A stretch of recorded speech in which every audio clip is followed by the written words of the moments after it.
Hi guys, it's Chris at Cork and Crown, back at my cider desk with some more cider to try. And it's Spanish. It's another Spanish cider. So we had two Spanish ciders from Todo Bien recently. One in a can that was sparkling, force carbonated, but only a little bit, which I loved. And a traditional still bottle, a 70 centilitre bottle, Asturian cider, which I also loved. I love Spanish cider. Particularly Asturian cider. The Basque cider is also great, but it's got a bit more acidity. It's a bit more bracing. I don't mind a bit of acidity. In fact, you get volatile acidity in those ciders.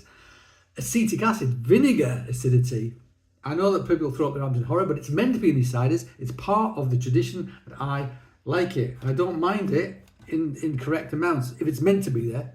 If it's not meant to be there, it's obviously a fault. If it's meant to be there, it's not a fault. I like it. So the first one we're going to try today, well, we're going to try one today. And it's from the biggest producer in Asturias, El Gaitero, I think you pronounce it, I don't know, I don't speak Spanish. Sidra. These guys are, when talking about big, you go on the website, they're very proud of the fact that their facility covers 40,000 square metres.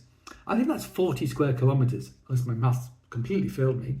And they produce 27 million litres 27 million litres of cider a year. That is industrial levels on steroids. It's a lot. It's a lot.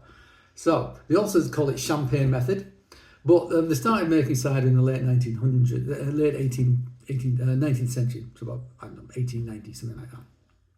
And it says there was this innovation, a champagne machine that they created to make champagne ciders.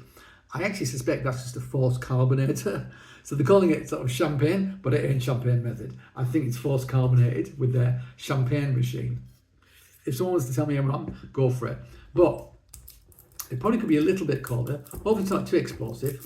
And I'm guessing these guys have got the carbonation down absolutely pat. They've been doing it for 130 years.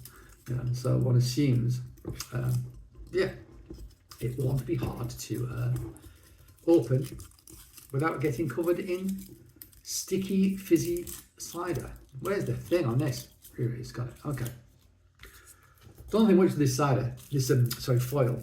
It seems very cheap and brittle. But you don't drink the foil, you drink the cider, don't you? So it's not super cold. Was it going to blow up on me? I'm just going to whack this off and see. No, it's not going to blow up on me. I didn't know what glass to put in, so I chose a massive glass. I'm going to put it in a massive glass. Right, here we go. Oh yeah, it's not too bad. Okay, here we go. Whoop! Smoking gun. Obs. There it is. You can see it smoking. Let's pour it out. So, I've never had one of these before. So I think in sort of Asturian cider, Spanish cider, the main proportion of what they put in there is like sharps. It's like 60-70% sharps, Whereas in the UK, it's almost the inverse of that, I think. You're looking at like 60-70% bittersweet or bitter sharps or whatever. Colour-wise, let's use the back of the cheese manual I wrote again, because it seems to work quite well. That's a gorgeous gold, deep gold colour, I have to say. It's beautiful. Unlike most of what we try, it's not hazy. It is obviously, so it's filtered. Very bright, beautiful gold colour though. Lots of fine bubbles coming up.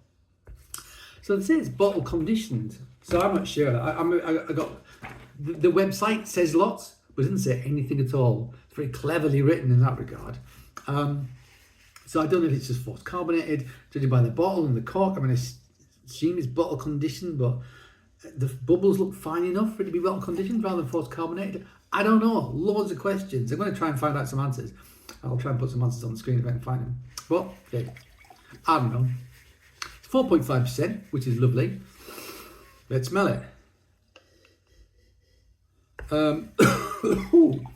Fizzy bubbles right up my nose there. It's quite delicate actually. Put my glasses up so I can get my nose right in there. Super delicate. I am getting a bright apple character. No sweated apple character in this at all. It smells more like an Eastern County style cider in England.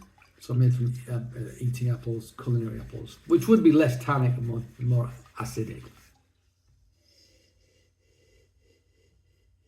Yeah, so it's got a sort of maybe lemony character on the nose, a hint of that. Lemon, apple, maybe maybe the merest suggestion of yeast. But very subtle nose, very subtle indeed.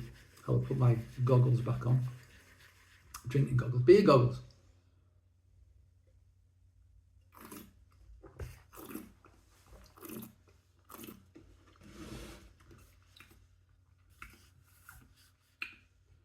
Okay. The first thing I perceived was the sugar. It has sweetness. I would say the sweetness would be hovering somewhere around medium if it were just sugar. But there isn't a sugar. There's acidity as well. And it offsets the sugar really well. I've got a sweet tooth. I almost feel like I want a little bit less of that sugar. It almost feels like an industrial sugar, an industrial sweetness. Which if it wasn't for that acidity would put me right off. But, hang on.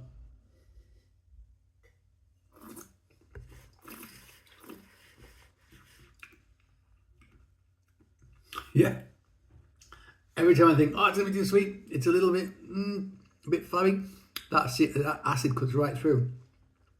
It doesn't feel volatile. It doesn't feel, maybe the hint of volatile acidity, maybe the merest hint of acetic acid, maybe the merest hint.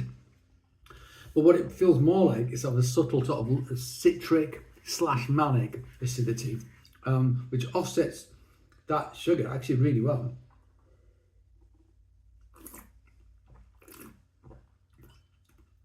And it's not too fizzy either.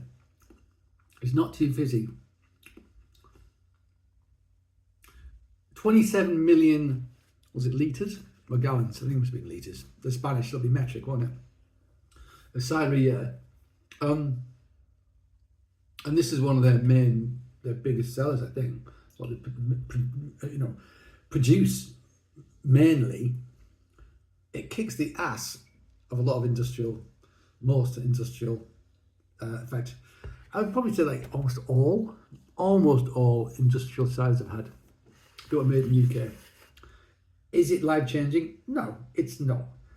It's really hot weather. Is it good in really hot weather? Yeah, it's actually tasty. I'd just like it to be a little bit drier. I think they do one which is like 5.5%, which I assume has got less sugar and is more brute. Which I think I'd like to try because I think I might prefer it to this. But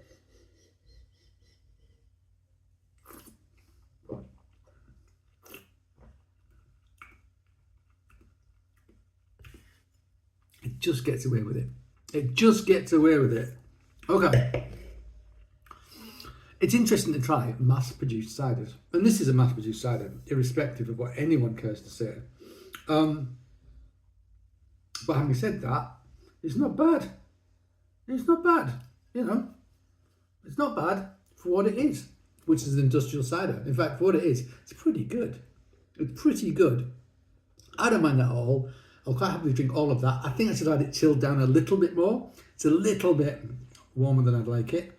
But having said that, not bad. If you see a bottle, try it. See what you think. That's my recommendation. Okay, guys, thank you for joining me at the cider desk, trying more cider on your behalf. I hope you join me again. But until that time, cheers.